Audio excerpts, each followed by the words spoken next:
Vamos, declara eso conmigo, diga conmigo, soy un líder ganador de alma. El texto base es Proverbios capítulo 11, versículo 30. La versión Reina Valera dice así: el fruto del justo es árbol de vida y el que gana alma es sabio. La versión del pastor Levin habla hoy dice así, como lo he dicho, el texto original y lo he traducido, dice: el fruto de alguien justo es como un árbol vivo y es sabio e inteligente ganar alma. ¿Cuántos sabios e inteligentes hay aquí en esta mañana? Porque usted es un ganador de alma. El título de hoy es Aprendiendo a ganar almas. Tome asiento, por favor. A todos bienvenidos y bienvenidas a este tiempo de celebración. Escúcheme esto. Nuestro Señor Jesús es el mejor ejemplo que usted y yo podamos tener. Puede haber ejemplos extraordinarios, puede haber personas de repente que nos pueden dar un apego de repente a algunas cosas. Por ejemplo, personas cuando son a nivel de deporte o a nivel de atletismo, a nivel de repente de física cuántica, porque eso es lo que está de moda ahorita, ¿verdad? Y todas estas cosas, o personas que han descubierto algunas cosas y ha sido, wow, qué tremendo, qué ejemplo de persona. Pero el mejor ejemplo que usted y yo podemos tener en cualquier área de nuestra vida es nuestro Señor Jesús. Él es nuestro maestro por excelencia, porque no solo nos enseñó con palabra y enseñanza, y algunas enseñanzas radicales, sino que también con su ejemplo, sobre todo para ganar alma. Porque puede haber personas, inclusive nosotros, podemos ser ejemplo para alguien en un área, pero ¿sabe usted que nadie puede ser ejemplo en todas las áreas de su vida? Pero el único que sí fue ejemplo en todas las áreas de su vida fue Jesús. Así que veamos qué dice el Señor respecto a aprender a ganar alma. Número 1, nuestra misión de ganar alma debe ser conforme a la visión de Cristo. Vaya conmigo a la Biblia, por favor, Juan capítulo 13, versículo 15. Juan capítulo 13, versículo 15. Dice así la siempre y eficaz palabra del Señor: les di mi ejemplo para que lo sigan. Hagan lo mismo que yo he hecho con ustedes. Jesús no solamente era o sigue siendo nuestro ejemplo, no solamente fue el ejemplo para sus discípulos, sino que ellos también necesitaban no solamente el ejemplo, sino alguien más que un ejemplo. Sin embargo, Jesús ciertamente no solamente era el ejemplo, sino que lo sigue haciendo hoy para nosotros. Y debemos tomarlo como el mejor ejemplo, tanto en actitud como pensamiento y como acción. Como le dije hace un momento, usted y yo podemos ser un ejemplo en algo. De repente en nuestra profesión podemos ser un ejemplo. De repente en la parte automotriz, en la albañilería, en la herrería, en la carpintería, qué sé yo, cualquier área que usted se maneje, en la ingeniería, en el derecho, no sé, en la medicina, puede ser un ejemplo. ¿Por qué? Porque usted se faja, usted estudia, usted se concentra, usted hace especializaciones. Entonces usted empieza a ser una persona realmente que tiene voz en esa área. Pero nuestro Señor es el único que puede ser ejemplo en todas las áreas. ¿Sabe? El problema no es que no seamos ejemplo en todas las áreas. El problema es que a veces no somos ejemplo en ninguna área. ¿Está aquí conmigo?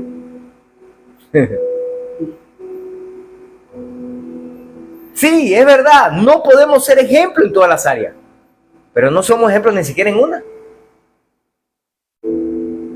De repente dice, bueno, no, en mi profesión yo no soy el mejor, yo no soy el mejor ejemplo, yo cometió fallas, he cometido errores, ajá, pero no es de repente el mejor ejemplo como hijo, de repente no era el mejor ejemplo como hermano, de repente no era el mejor ejemplo como padre, de repente no era el mejor ejemplo como cristiano. Tenemos que de una manera u otra tratar de ser un ejemplo para alguien, tratar de ser un modelo para alguien. Porque sí, aun cuando alguien que puede ser modelo, por ejemplo un deportista, puede ser un modelo en el deporte, wow, en el deporte es tremendo, pero en su vida personal es un desastre. Como se ha habido algunos por allí, que fueron un ejemplo al nivel de deporte, pero eran personas que consumían estupefacientes.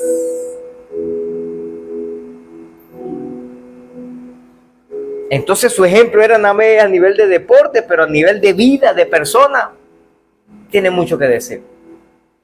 O de repente aquella persona que es un abogado y tiene tremendo ejemplo, un ejemplo como un profesional del derecho, pero el tipo es alcohólico.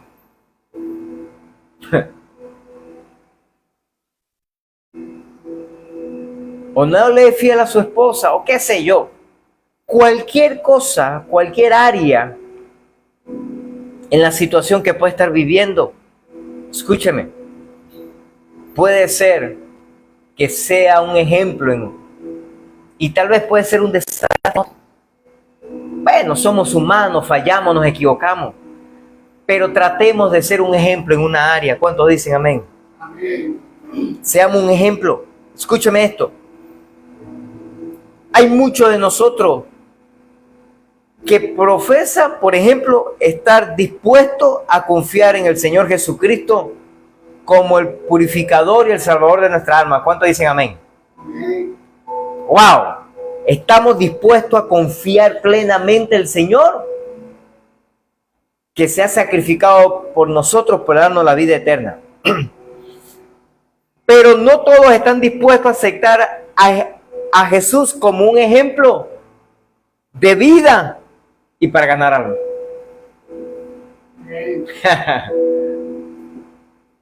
¿Verdad que eso sucede?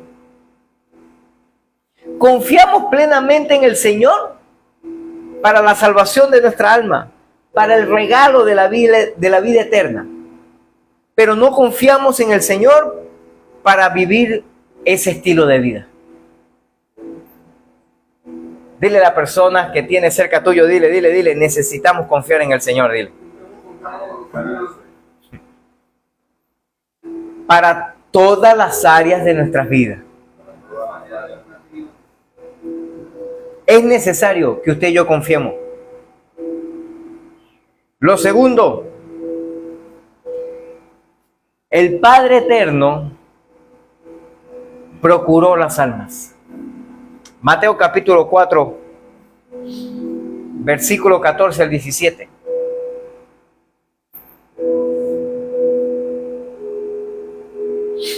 Mateo 4, 14 al 17.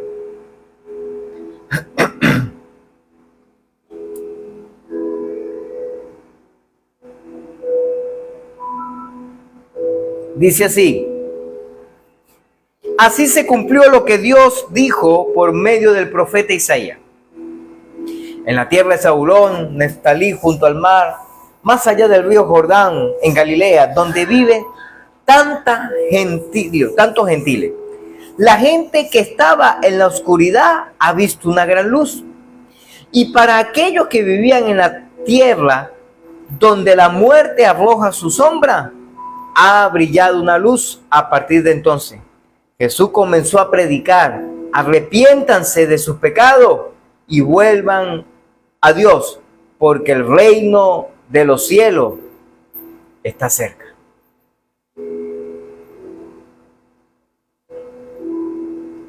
Desde el profeta Isaías, el Señor, el Padre Eterno, ya procuraba, trabajaba, y siempre su sueño, su anhelo, su deseo y su voluntad es que la gente se salve. es que la gente reciba el regalo de la vida eterna. Y en este episodio de la llamada de los primeros discípulos, las primicias de la iglesia, podemos destacar algunas lecciones significativas para nuestras vidas. Por ejemplo, no todos los momentos de Jesús fueron dedicados a la realización de la obra del Padre le había comandado. Todos los momentos, todas las acciones, todo el trabajo, todo lo que el Señor Jesús hacía era para realizar la obra que el Padre le había comandado. Todo lo que él hacía. El problema tuyo y mío es que hacemos muchas cosas que el Señor no nos mandó a hacer. Toda la actividad que efectuó nuestro Señor Jesús estuvo relacionada directamente con una efectiva contribución al reino de Dios. El detalle de nosotros es que usted y yo, toda la actividad que efectuamos, no la efectuamos para contribuir al reino de Dios.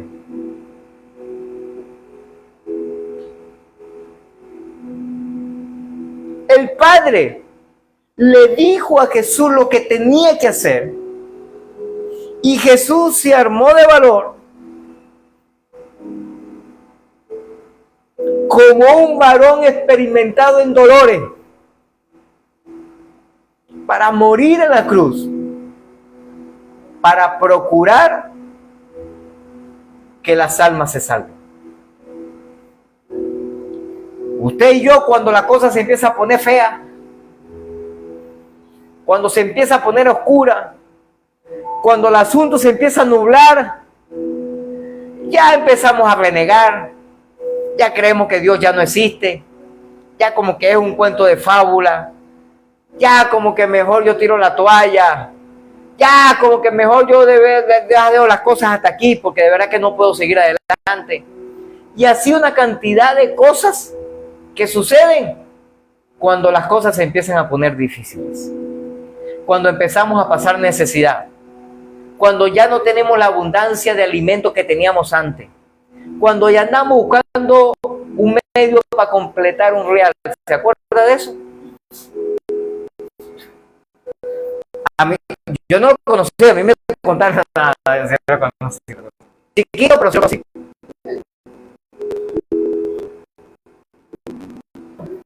De hecho, yo soy de la época de Cielito, donde no me daban un medio, porque ya un medio ya no alcanzaba. Pero si me daban un bolívar para la escuela, porque con un bolívar yo compraba que valía un sándwich y un real que valía un jugo.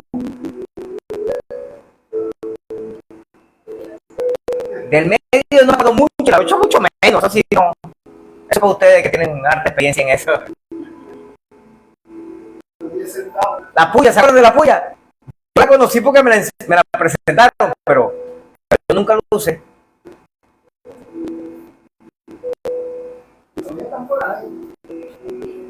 En estos días conseguí unas moneditas también, fue un bolívar, 2 bolívares.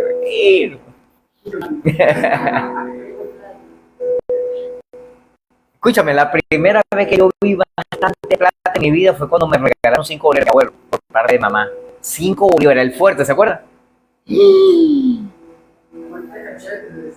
Muchacho, yo me sentía en la gloria.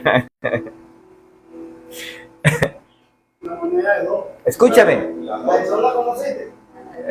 No, esa sí no. Bueno, sí, la puya. Padre amado. Después que teníamos una semana, no había problema de electricidad. ¿Verdad que sí? No, allá cada rato está lleno. ¿Verdad, Carlos? No, pero en esta semana aquí de alegría, de celebración y de victoria, ¿no? Referente a estas cosas. Ahora, escúcheme esto. Préstame atención. ¿Qué diferencia es cuando la gente de hoy en día, en la mayoría de las congregaciones,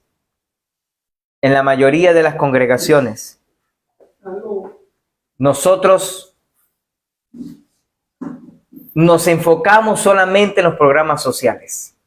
¿Verdad que sí? Nos enfocamos en los programas sociales. Nos enfocamos en los paseos. Nos enfocamos en ayudar a la gente. Y escúchame, son programas que son buenos, que son necesarios,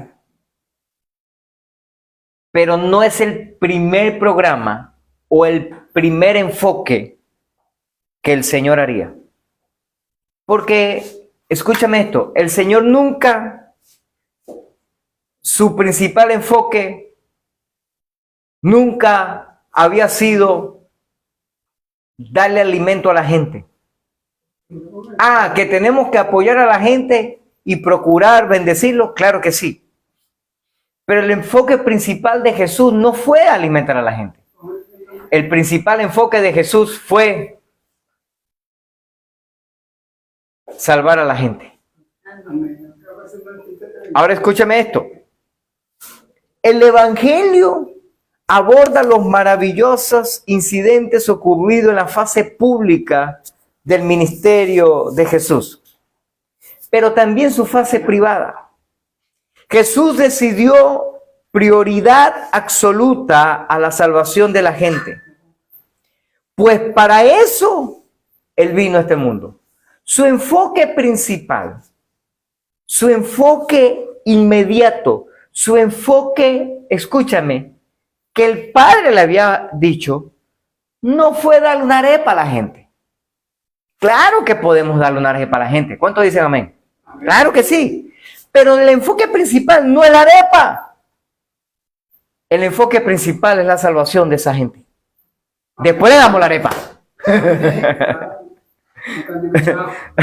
Ahora escúchame. El asunto es que nos enfocamos más en los programas sociales. Y vuelvo y repito, no es malo, no es equivocado, no es errado, está bien, pero no debe ser lo principal. Lo principal debe ser ganar almas para el Señor. ¿Podemos hacer un paseo? Por supuesto, a mí me gusta pasear. Ese no es el problema. El problema no es pasear. El problema es que usted y yo nos enfocamos más en pasear que en otra cosa.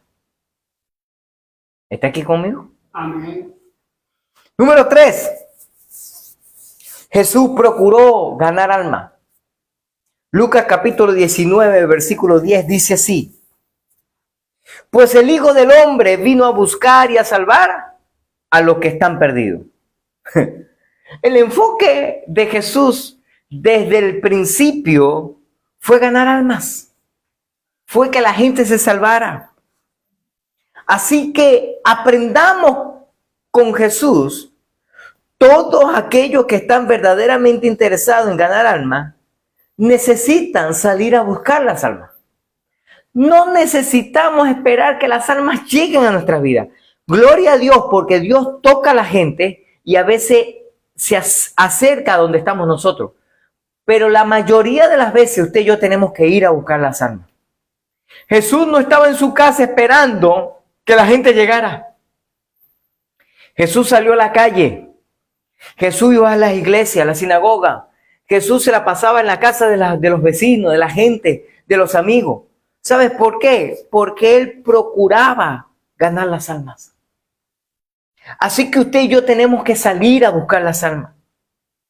Jesús vio a sus contemporáneos, como lo dice Mateo 9:36, como ovejas sin pastor. Él vio a la gente y decía, ¿verdad que la gente anda media loca, man? Necesita a alguien que le enseñe.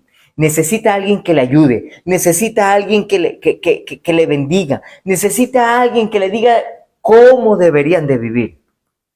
Usted y yo tenemos que ser ejemplo del Señor para hablarle a la gente. Ahora escúchame, estaban todos absolutamente necesitados de una dirección espiritual y entendió que su trabajo principal era salvarla.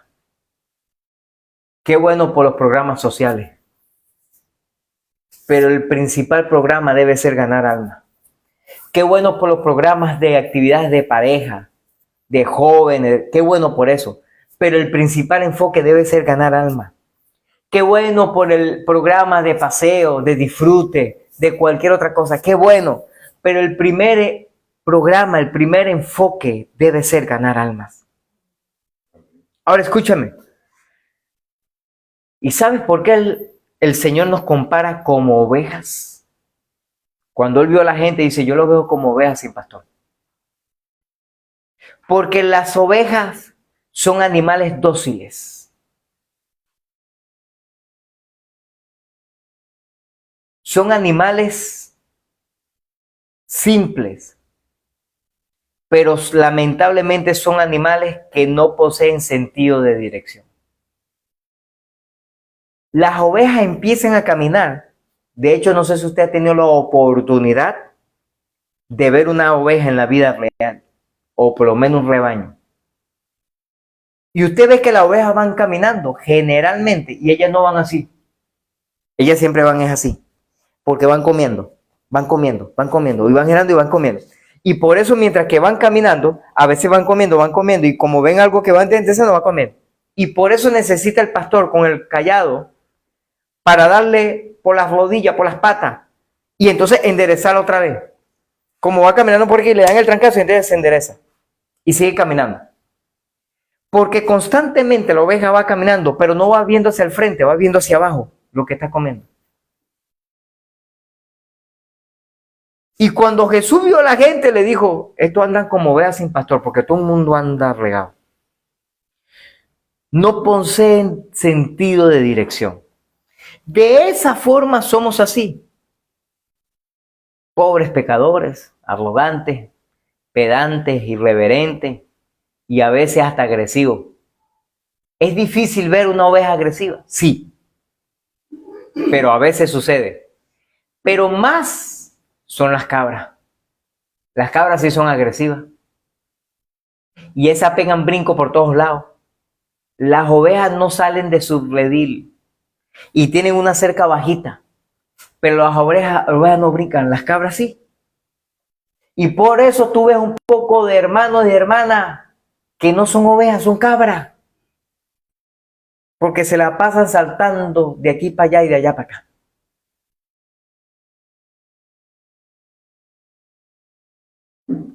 Por eso, Jesús cuando vio a la gente, dijo sencillamente, son como ovejas sin pastor. Jesús fue a las playas, por ejemplo, del mar de Galilea, y a lo mejor se echó un chapuzón en la playa, y a lo mejor se puso el traje de baño. No sé, a lo mejor se tomó una cocada también, no lo sé. Y se puso sus lentes oscuros ahí, y se puso a solearse un ratico para descansar, un día de relax. Pero ahí se ganó una gente. Amén. ¿Se acuerda? Pedro y su hermano. Ahí venían ahí los dos. Chavo, de acá! Yo lo voy a enseñar cómo pescar gente. Ahora yo le voy a enseñar cómo es la cosa. De hecho, de allí empezó a escoger sus discípulos. A esos discípulos que después nombró apóstoles. Y que lo lanzaría al mundo con esa inspiración y fundamentos divinos de ganar almas. Otro día estaba en la casa de alguien, porque lo invitaron a tomar café, a lo mejor. A lo mejor a Jesús le gustaba el café. Bueno, la Biblia no dice que tomaba café. Ya parece que tomó fino, pero bueno, café no. Pero imagínense que tomaba café. Y le dijeron, oye Jesús, ¿qué vas a hacer? Vamos para la casa, vamos para allá. Y allá predicó la palabra. Y se ganaba gente. Escúchame. Así que como iglesia, usted y yo debemos aprender como Jesús. Nos lanzamos al campo de trabajo a buscar las almas. Vamos a las plazas a buscar las almas. Organizamos actividades, fiestas, grandes o pequeñas. Hacemos cualquier cosa. Todo con el enfoque principal de ganar almas.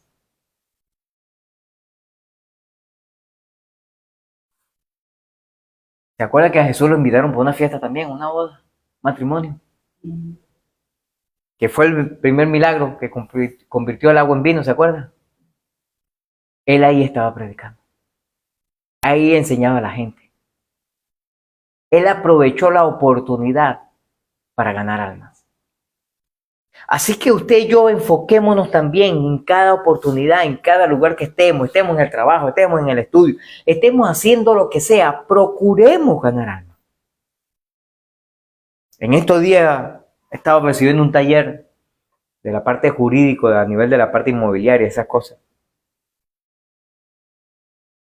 Y la exponente, que es una abogada, de una manera jocosa y de chiste, empieza a decir, si usted, por ejemplo, cometió el error de casarse, usted cometió esa gran equivocación. Y yo veo que 2 o 3 más dicen lo mismo, oye, ¿verdad que sí? Qué error, que no sé qué broma. Yo me quedé viendo así. Y yo le mira, después de este taller, yo le doy un taller de matrimonio. Oyeron que no sé qué broma. Bueno, está bien, que no sé qué broma.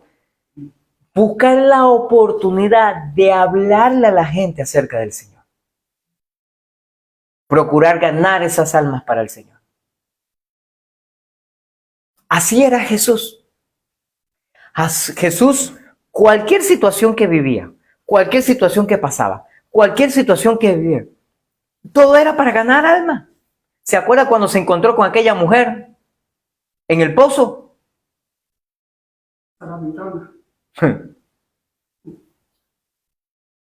Oye, tengo sed, voy a ir para allá, porque esa mujer me la va a ganar para el reino. Y fue allá donde llegó, oye, mujer, dame un poquito de agua. Oye, ¿cómo tú me decías a mí por más agua? Bueno, está bien, pero dame agua también y llama a tu marido, para explicarte qué es lo que te voy a explicar. Y ahí fue cuando le dije, bueno, señora, en realidad yo ahorita no tengo marido, porque es verdad, no tienes ahorita. Y has tenido 5 y ninguno de los 5 ha sido tuyo, yo. Todos son maridos de otra. Aló.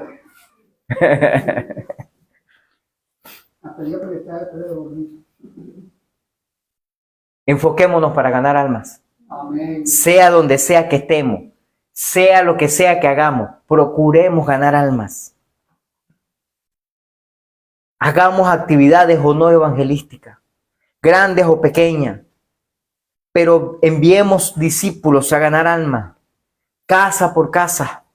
Toquemos la puerta a los vecinos, hablemosle a la gente del vecino, invitémonos para la iglesia, la congregación. Hagamos algo para ganar almas. Está en el hospital. Esta aventura de 3 meses, casi 3 meses en el hospital, fueron aventuras de ganar almas. ¿Usted cuando va al hospital también procura ganar almas?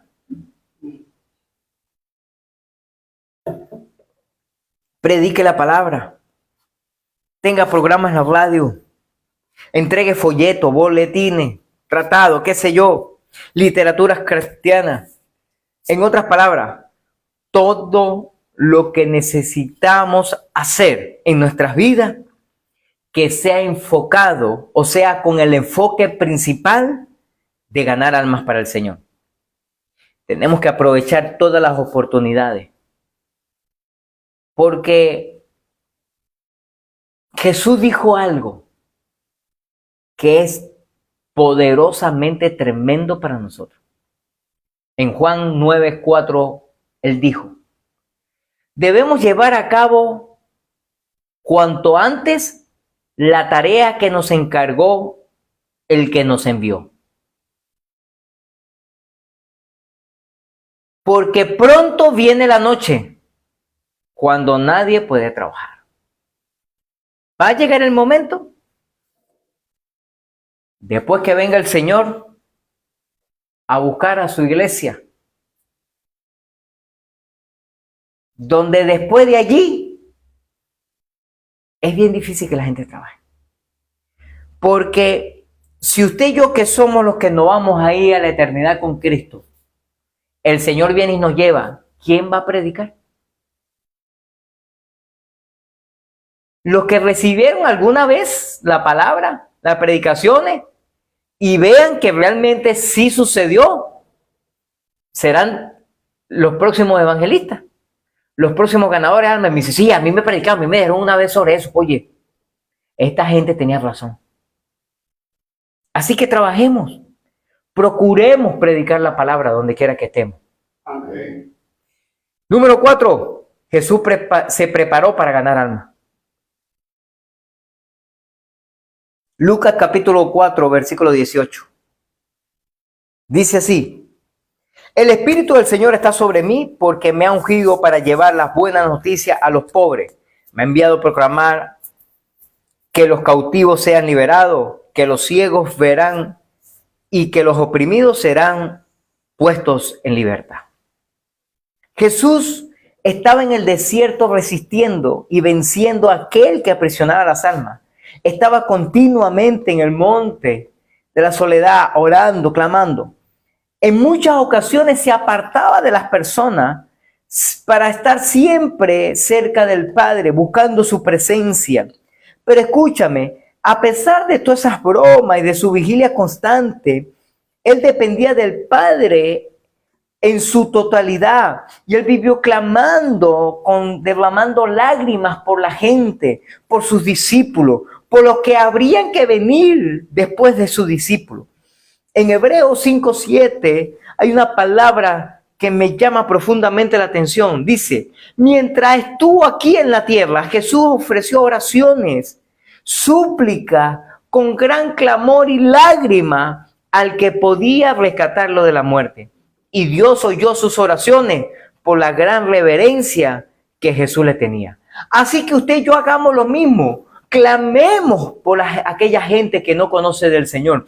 Clamemos por aquellas almas que si se van de esta tierra al día de hoy, se van a una eternidad sin Cristo. Clamemos por aquellos que no honran ni sirven al Señor. Clamemos, oremos, gimamos por esa gente que no son salvas. Hagámoslo usted y yo también. Y créame, el Padre no va a escuchar. Y el Padre trabajará.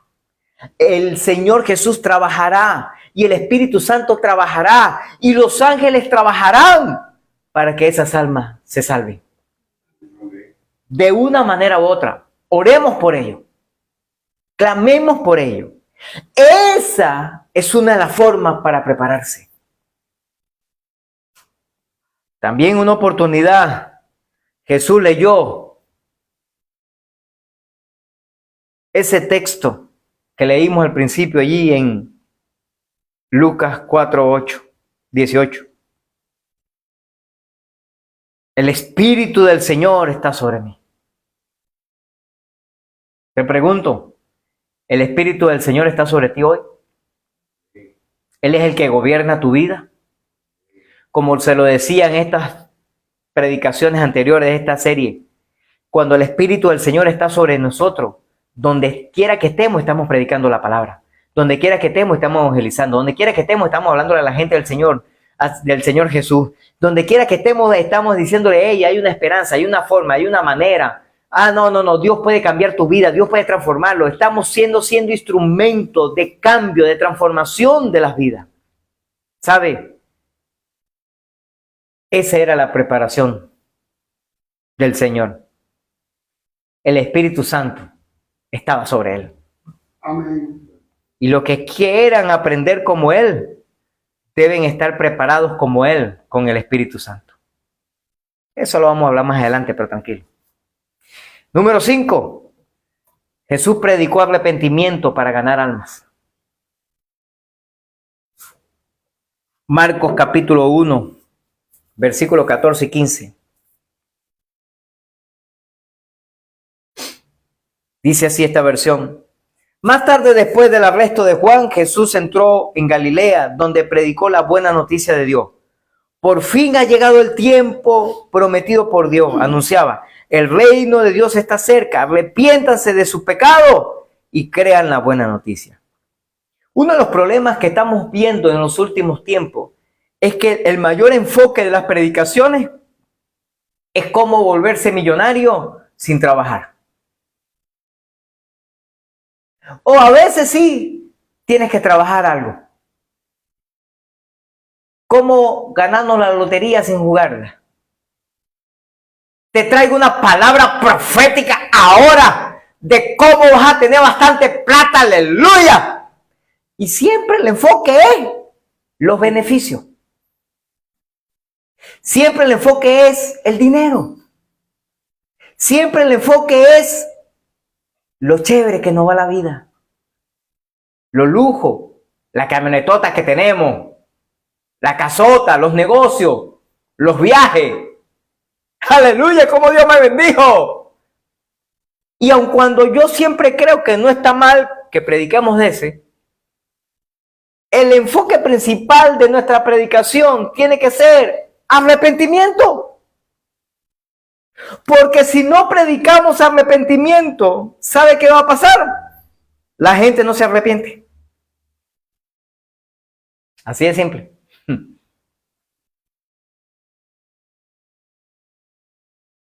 En estas palabras que leímos, nos damos cuenta que Jesús vino a buscar a los perdidos. Él reconocía la necesidad del hombre de arrepentirse de sus pecados. Por eso comenzó su ministerio predicando arrepentimiento. El problema es que a veces le decimos a la gente, arrepiéntete sin vergüenza porque estás para el infierno. En vez de acercarnos más amablemente y decirle, oye, ¿te puedo dar un consejo? ¿Sabías tú que lo que estás haciendo no está bien, no está correcto? Y eso te trae consecuencias, maldiciones sobre tu vida. Necesitas arrepentirte. Necesitas pedirle perdón al Señor por eso que estás haciendo. Y necesitas permitir que el Señor entre en tu vida para que te cambie, te transforme y puedas vivir una vida de bendición. Puedas vivir una vida que realmente el Señor, cuando te vea, se alegre. Y el Señor lo puede hacer contigo, como lo ha hecho conmigo y como lo ha hecho con muchas otras personas. No necesitamos juzgar a nadie para decirle que se arrepienta. ¿Sabes por qué necesitamos predicar arrepentimiento? Porque el arrepentimiento es una necesidad que todos los seres humanos necesitamos reconocer, porque todos hemos pecado, porque todos necesitamos arrepentirnos.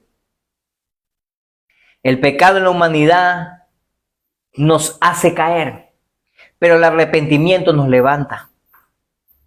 El pecado nos hace traer maldición, pero cuando nos arrepentimos, entonces esa maldición se cambia en bendición. El pecado nos arruina, pero el arrepentimiento nos prospera y nos bendice. Los que se arrepienten tienen la capacidad de volver a Dios. El arrepentimiento es un decreto divino. Dios mismo determinó que todos, en todo lugar, debemos arrepentirnos. Hechos capítulo 17, versículo 30 dice: en la antigüedad Dios pasó por alto la ignorancia de la gente acerca de estas cosas, pero ahora Él manda que todo el mundo en todas partes se arrepienta de sus pecados y vuelvan a Él.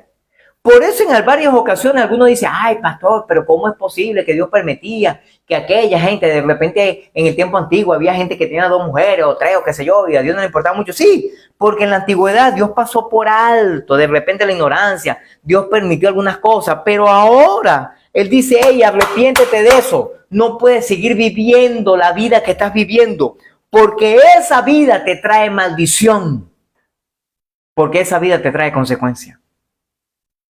Dios sabe que es lo mejor para nosotros. El arrepentimiento fue el primer mensaje de Jesús y también lo fue el primer mensaje de Juan el Bautista. El primero. Fue el único mensaje, de hecho, de Juan el Bautista. Juan el Bautista predicaba y predicaba y predicaba, era solamente eso, solamente eso, solamente eso. El arrepentimiento es una tremenda bendición para nuestras vidas. Pues Dios oye a las personas que se han arrepentido con un corazón sincero. Dios anula los pecados de cualquiera que sean. Si viene con un corazón humillado, pidiéndole perdón al Señor, nadie es obligado a arrepentirse. Pero es nuestro deber exhortarlos para que se hagan, para que la gente se arrepiente, para cortar la maldición, para que haya arrepentimiento, prosperidad y bendición. Cuando eso sucede, entonces Dios hace milagros extraordinarios. Así que usted y yo tenemos que arrepentirnos. Aun cuando ya nos arrepentimos hace tiempo, en una oportunidad, tenemos que seguir arrepintiéndonos ahora.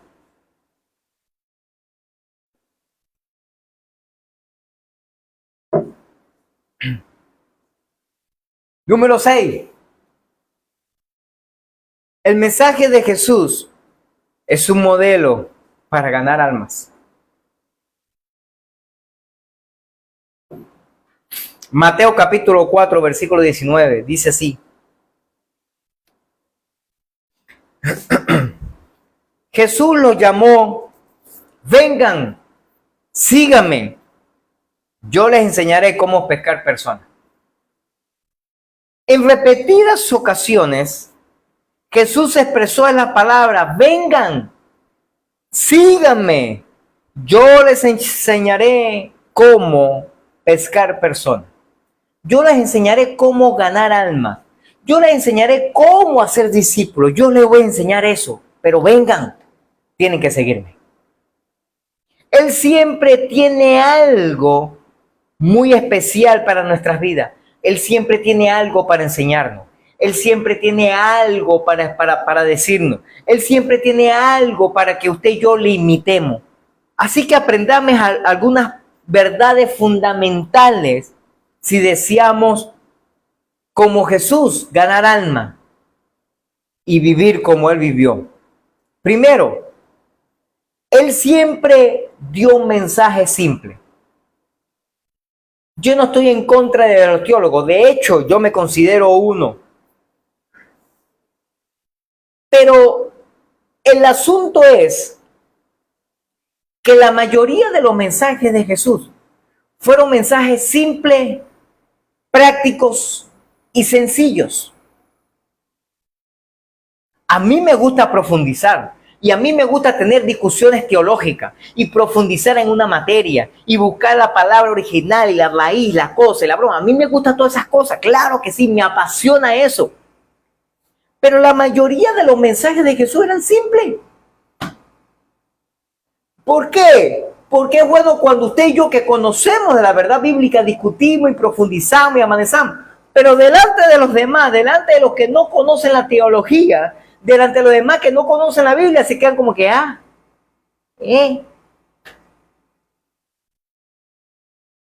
¿Sabe? Los primeros oyentes de Jesús fueron los pecadores indisciplinados e incultos. Jesús les habló con palabras verdaderas, pero simples. Hay predicadores que dan una demostración de erudición y ciencia teológica, mas el mensaje que Jesús daba era sabiamente sencillo. Le hablaba de cosas comunes, normales. De hecho, por eso está las famosas parábolas que daba Jesús. Y Jesús, cuando quería enseñar un principio divino, en vez de decirle el texto original en griego o en hebreo aparece así, dice esta, no.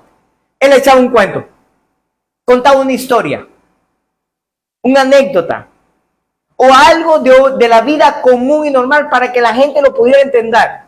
Y entonces contaba una historia. Había una vez un hombre que tenía dueño de unas tierras y llamó a todos sus obreros y le dijo a cada uno, mira, aquí tiene 5 talentos, aquí tiene 2 y aquí tiene 1.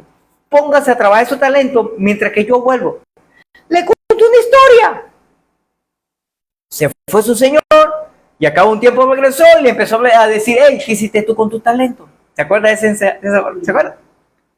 Una historia para que la gente lo pudiera entender, el principio divino de lo que el Señor nos entrega y que usted y yo le vamos a entregar cuenta a Él después. Ahora escúchame esto. Lo segundo, Él dio un mensaje directo. Qué bueno por las aritas. Qué bueno por el campo abierto y especificado. Qué bueno cuando empezamos de la A hasta la Z, la explicación y toda broma. Pero el mensaje de Jesús era directo. Jesús no perdió el tiempo con introducciones como lo hacemos nosotros. Y echamos un cuento, una anécdota o una historia. O echamos un chiste para que la gente se ríe y tú sabes, llamar la atención a la gente, para que no se duerma y tú sabes, y tal, y pum, pim, pum, pam, pam. Y epa, tal. Y pedimos café y tal. Jesús no. Jesús simplemente decía, en una oportunidad,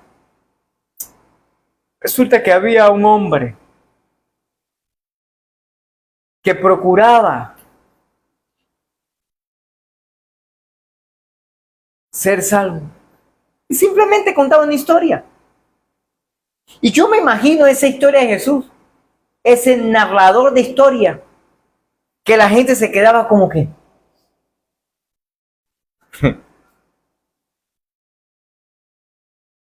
Jesús no perdió el tiempo con palabrería. Su mensaje a los pecadores fue, ¡hey! Venga. Yo les voy a enseñar cómo ganar discípulos, cómo ganar alma. Vengan, síganme. Directo. Muchas veces hablamos muchas cosas a los pecadores, pero no le decimos, vengan a Jesús. Le hablamos de la teología, de la salvación, del pecado, del cielo, del infierno, pero no le decimos, vengan a Jesús. Acércate al Señor. Tercero, Él dio un mensaje, escúchame, bíblico. Qué bueno por nuestros testimonios, ¿verdad que sí? Qué bueno por nuestras experiencias que hablamos y compartimos. Eso enriquece mucho y ayuda mucho. Qué bendición, qué bueno. Pero nuestros mensajes, escúcheme, tienen que ser bíblicos. El mensaje central de nuestras enseñanzas tiene que ser Jesús. En el sentido general, las palabras de Jesús concuerdan con las enseñanzas general de las Escrituras. Los profetas hablaron acerca de Jesús, que dice, viene alguien.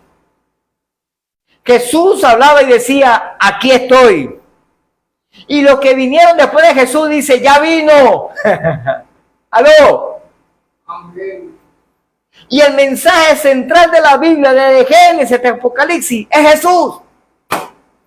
Porque antes de Jesús los profetas decían, viene alguien va a nacer, alguien va a venir. Cuando Jesús vino, Jesús dijo, aquí llegué, aquí estoy, ya vine, véame. Y después Jesús decía a los discípulos, ya vino, ya estuvo con nosotros. Siempre el mensaje central tiene que ser Jesús, no nosotros. No la teología, no. Tiene que ser el Señor. Cualquier mensaje, escúcheme, que no pongan a Jesús como centro principal y objetivo de nuestra predicación, ese mensaje no es bíblico. Ni produce fruto, ni cambio. Porque el único que puede producir cambio en la vida del ser humano es Jesús.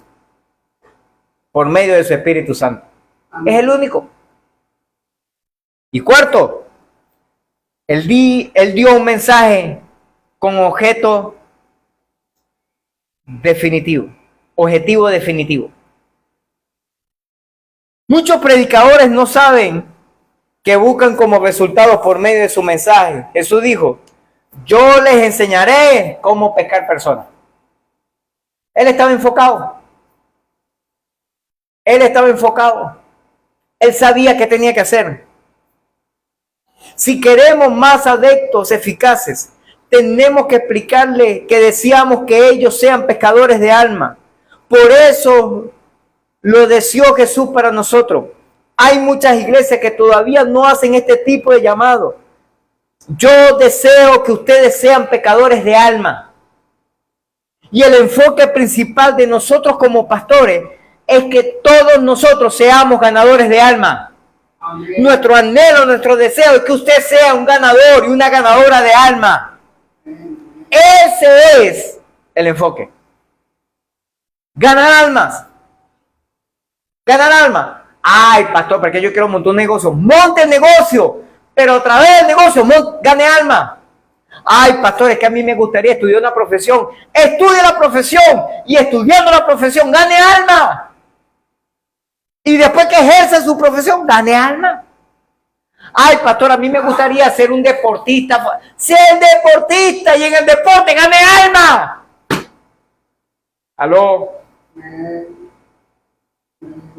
Ay, pastor, a mí me gustaría viajar por el mundo. Viaje por el mundo, hermano. Si el Señor le indicó que ese es su ministerio, hágalo.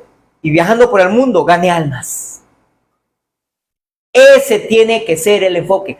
Como yo se lo decía, casi 3 meses allá en el hospital, allá en Maracay, en el cardiológico de Maracay. Y estando allá, cuidando a mi madre, ganábamos almas. ¿Aló? Y en estos días que después que esperaron a mi mamá, estábamos en la casa, allá en la mora, conversando con ella, se apareció un vecino de años, que tenía años que no lo veía.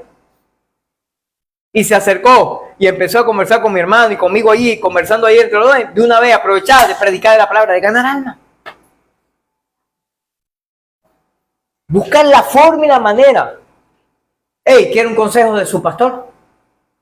Cuando usted se acerque a alguien, conéctese en oración con el Señor, con el Espíritu Santo y dígale, Padre, guíame para ganar esta alma, para hablarle acerca de ti, dame sabiduría, dame las palabras correctas. Pero también hágalo antes de salir de su casa todas las mañanas. ¿Me está escuchando? Antes de salir de su casa, al despertar, ore, conéctese con el Señor, ore, clame y el Señor, dame la oportunidad hoy, dame las palabras, dame el enfoque, dame la gracia para hoy ganar a alguien para ti. Y usted me podrá decir, ay, pastor, ¿y dónde están esas almas que usted se ganó llaman acá? Yo no lo sé, algunos ya se fueron con el Señor. Dios nos dio la oportunidad para que antes que se fuera, ganarlos para Él. Algunos ya se fueron y otros no se han ido. Pero escúchame, nosotros hicimos el trabajo, porque nuestro trabajo, lo hemos dicho un pocotón de veces, no es tener la iglesia grande. Es tener el mayor número de almas ganadas para el Señor. Ay, Jesús. Perdón. Dile a la persona que tiene cerca, dile, necesitamos enfocarnos para ganar alma. Dile.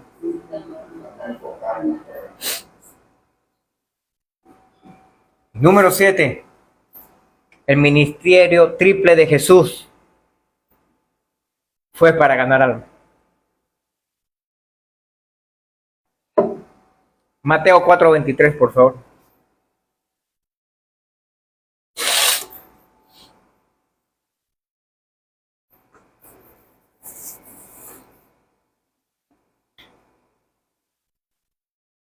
Dice así esta versión: Jesús viajó por toda la región de Galilea, enseñando en las sinagogas, en los templos, en la iglesia, como lo quieran llamar, anunciando la buena noticia del reino y sanando a toda la gente, toda clase de enfermedad y dolencia.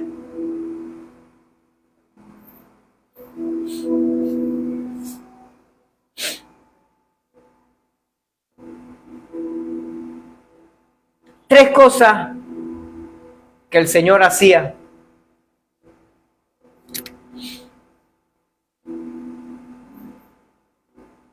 Predicaba, que parece lo mismo pero no es verdad. Enseñaba y sanaba.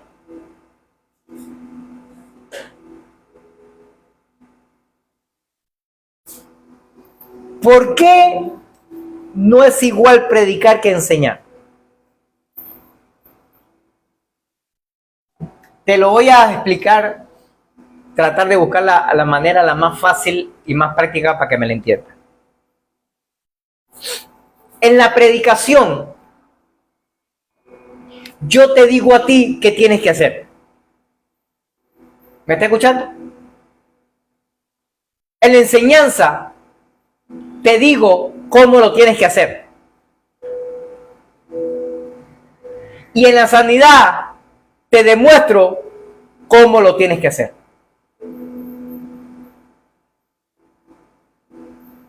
¿Aló? Te digo lo que tienes que hacer. Te digo cómo lo tienes que hacer.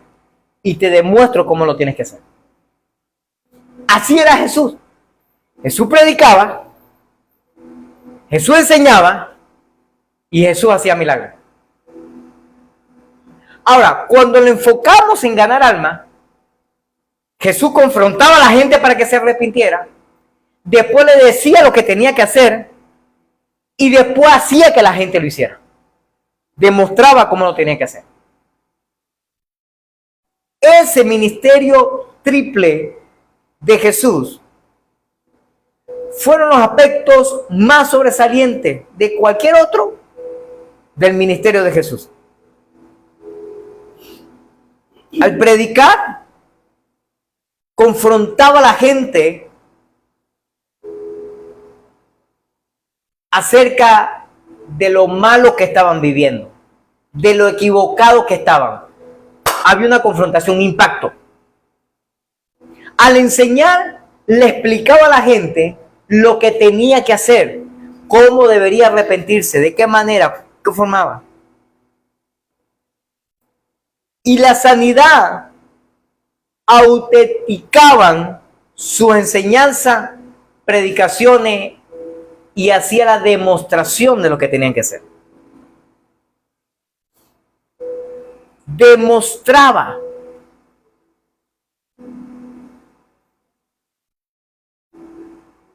que el Señor estaba con él, que el Padre estaba con él, que el Padre lo había enviado.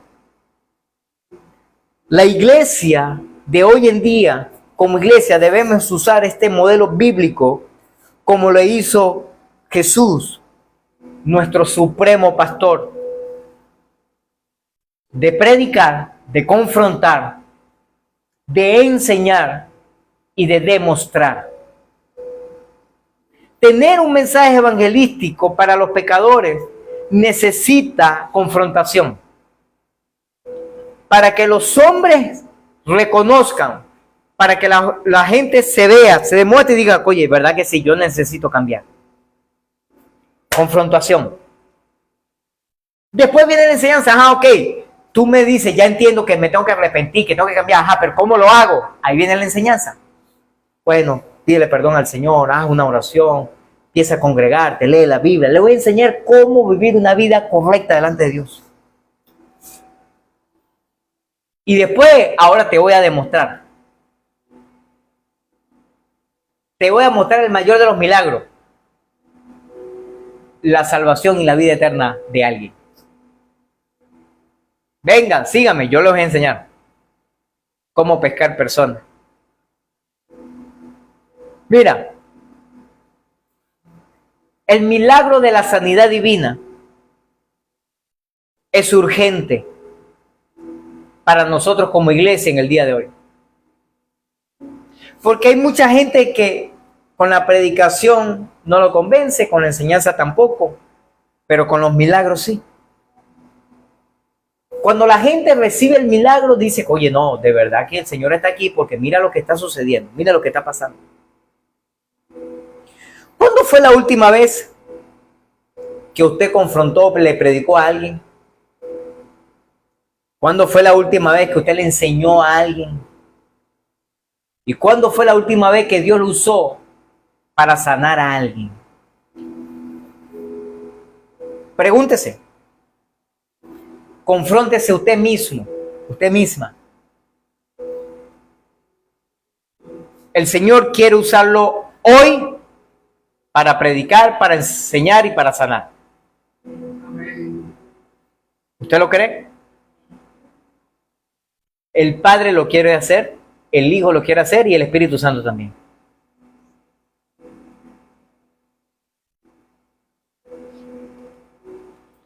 Es urgente operar en la sanidad en el nombre de Jesucristo, para que todos conozcan que Él todavía sigue derramando de su gracia sanadora. Él todavía sigue haciendo milagros.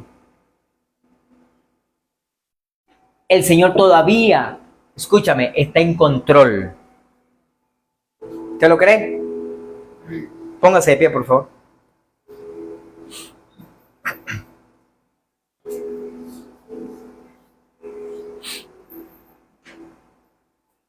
Así como Jesús, tú y yo debemos desarrollar pronto nuestro ministerio. Porque mire, le voy a decir que se lo he dicho en varias ocasiones. No sé si será pastor, apóstol, maestro, profeta, evangelista o secretario personal del Espíritu Santo. No tengo idea qué será, pero sí estoy seguro que usted tiene un ministerio. Amén. ¿Cuál? No tengo idea. Pregúntele al Señor. En sus oraciones pregúntele al Señor, ¿cuál es mi ministerio? ¿Por qué estoy completamente seguro de eso? Porque la Biblia dice que Dios a quien llama capacita. Y Dios no capacita a nadie que no sea formado para el ministerio. Si no, ¿para qué lo va a capacitar? ¿Capacita en qué? ¿Para qué? Cuando Dios lo hace, es para ministerio. Y es falso de toda falsedad. Escúchame bien lo que te estoy diciendo. Algunos pastores amigos de repente me van a empezar a ver medio raro, pero igualito lo voy a decir.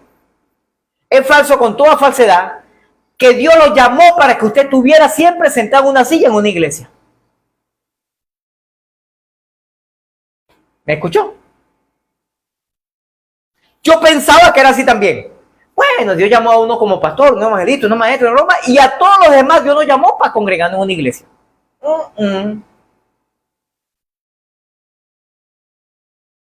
Coño. Y yo no quería entender eso. ¿Sabe cuándo lo entendí, lo asimilé yo? A pesar de que después, años después, me puse a pelear un poquito con Dios. Pero, ay, Señor, ¿hasta cuándo? Y el Señor me recordó. Yo no te acuerdo de que lo que yo te dije. Cuando Dios nos llamó al ministerio, como pastores, como servidores del Señor, me decía, mira, yo te doy una unción apostólica, una unción profética para capacitar y entrenar gente para que envíes. La gente, escúchame, lamentable unos sí será así. ¿Por qué? Porque no le cae en la cabeza que Dios los llamó. Y Dios los llamó y lo está capacitando para hacer algo.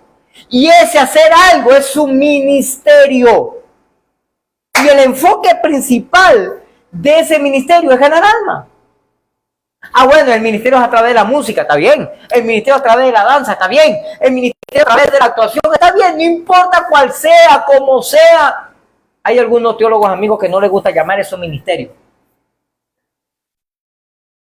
Pero se trata de que hay un solo ministerio. El ministerio es ganar alma.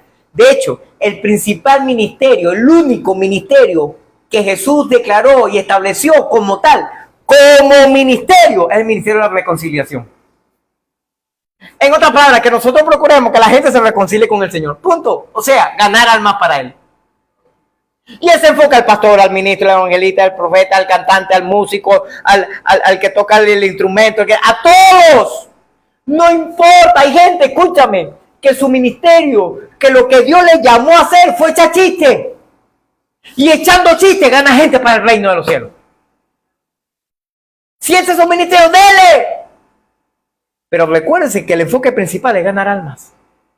Es saquear el reino de las tinieblas y poblar el reino de la luz. No importa lo que tú hagas. Así que dile a la persona que tienes cerca, dile, tú tienes un ministerio.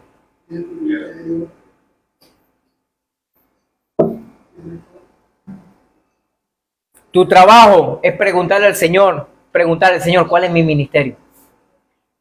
¿En qué me quieres usar tú a mí? Hay unos que tal vez van a ser profesionales y a través de su profesión va a ser eso. Yo recuerdo una vez leí el libro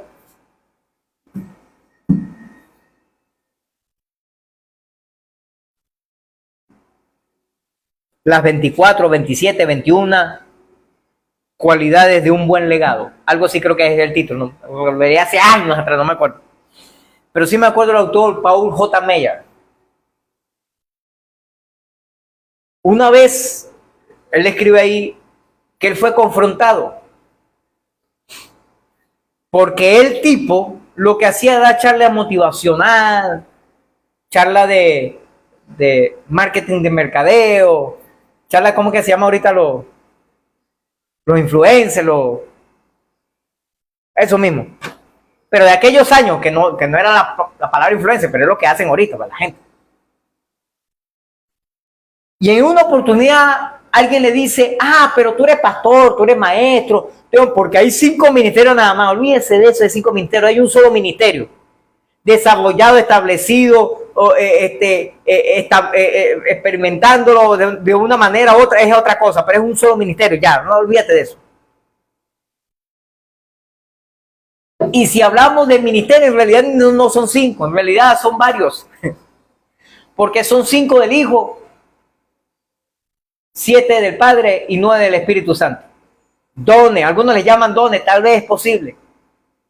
Puede ser aceptable, ministerios, dones o lo que sea, pero en realidad hay un solo don. Pero eso lo hablamos otro día. El asunto es que lo confrontaron a él y le dijeron, pero tú eres pastor, eres maestro. No. O sea, que tú no tienes ministerio. Y él se sintió y empezó a orarle y decía al Señor, oye, Señor, ¿verdad que si yo no tengo ministerio entonces? O sea, ¿a qué me llamaste tú entonces? Y en una oportunidad, él estaba en una conferencia en otro lugar y un profeta se le acercó y le dijo, Paul, Dios te dijo que tu ministerio es hacer plata. ¿Me está escuchando?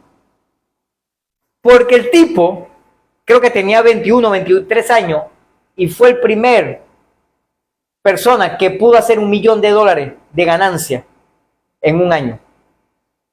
¿Me está escuchando? Así que el tipo tenía platita. Le digo, tu ministerio es hacer plata y a través de tu conferencia ganar alma. Ese es tu ministerio. Ese es tu llamado, ese es tu don, ese es el área donde Dios te quiere usar. Allí. Y él se quedó así, digo, oye, claro que sí. Y él cuenta de que en una oportunidad fue a Japón, a China, por allá por un país de esos asiáticos. Y como ya lo conocían, cuando va subiendo, le dicen, oye, Paul, mira, yo te voy a agradecer que no le hable a la gente aquí acerca de eso, lo que tú crees, del cristianismo y esas cosas. No le hable a la gente aquí porque la gente aquí es diferente, es distinto. No le digas nada de eso. Y él dice, ok, está bien, yo no le voy a decir nada. Perfecto. Y subió al escenario, lo presentaron y tal. Cuando lo presentan, sus primeras palabras fueron, ¿sabían?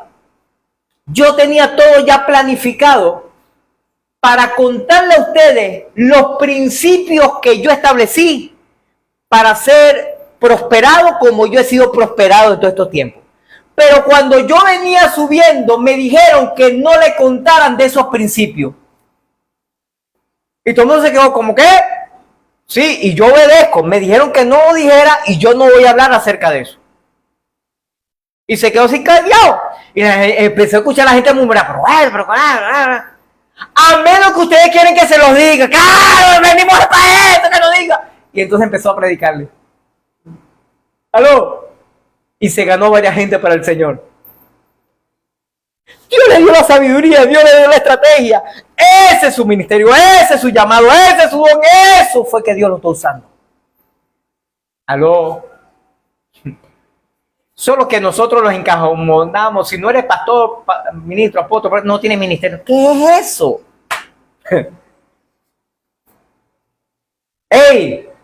Tú tienes un ministerio. Escúchame. Y vas a desarrollar una predicación poderosa, una enseñanza auténtica y una cantidad de milagros frecuentes cada vez que hables. Eso va a suceder así. ¿Se acuerda la conversación que tuve con aquella muchacha, hija de una paciente allá en Maracay? Que después le contaba a mi mamá, dígale a su hijo, el que es pastor, que Dios lo usó. Yo dije, eso fue una simple conversación. Pero es que cada vez que usted y yo hablamos, cuando estamos enfocados, Dios nos usa con una predicación poderosa, con una enseñanza auténtica y con una frecuencia de milagros extraordinarios. Te voy a regalar una perlita de sabiduría.